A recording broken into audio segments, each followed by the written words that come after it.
Lorsque je suis rentré dans la profession en 1983, nous venions de passer quelques années de mécanographie, comptabilité par décalque, et la technique la plus utilisée, qui s'est développée très rapidement, était le traitement à façon.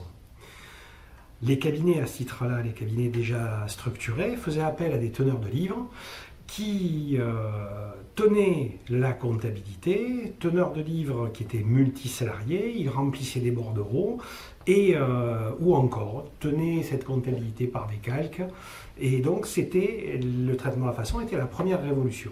La deuxième révolution, ça a été la micro-informatique. Et là, la micro-informatique a permis à un certain nombre de cabinets de comprendre que la tenue de la comptabilité, par l'embauche d'assistants comptables, devenait une activité rentable au sein des cabinets. Ça, c'était la deuxième révolution.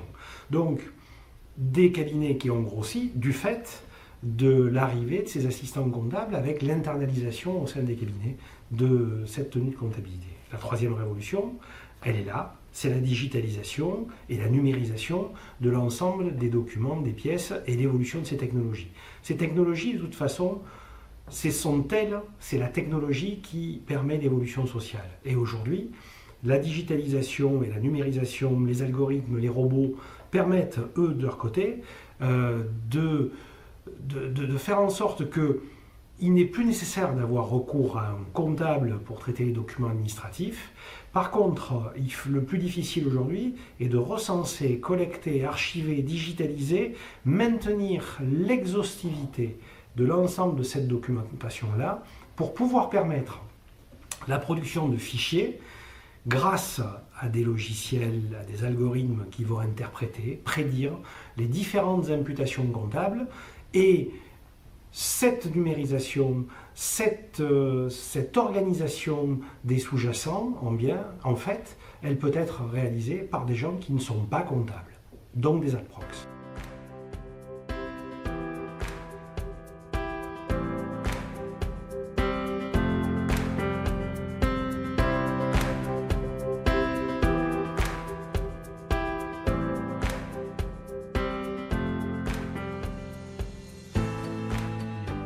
Alors, il faut savoir une chose, c'est que le prix de revient le plus bas du collaborateur le moins payé dans un cabinet structuré est à 38,80 € environ.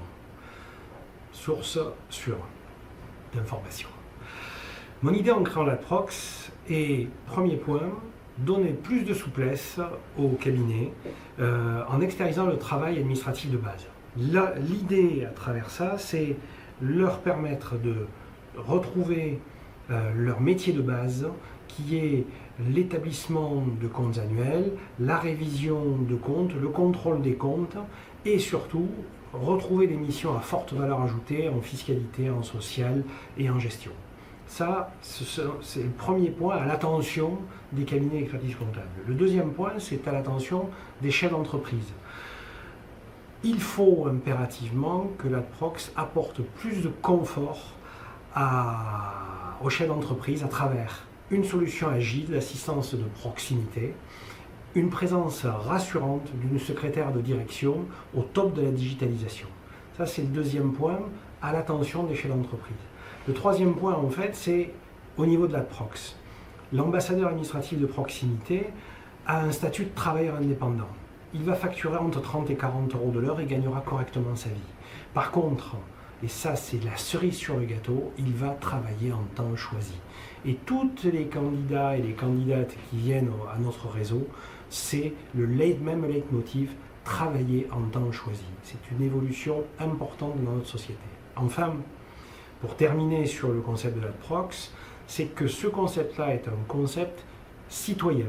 Ce concept citoyen, il refuse le traitement des données dans des pays low cost, il refuse d'avoir recours à de la sous-traitance déshumanisée, et ce qu'il souhaite, et ce que nous souhaitons, c'est que les ambassadeurs administratifs de proximité, comme le dit leur nom, trouvent leur travail et trouvent leur activité sur le territoire.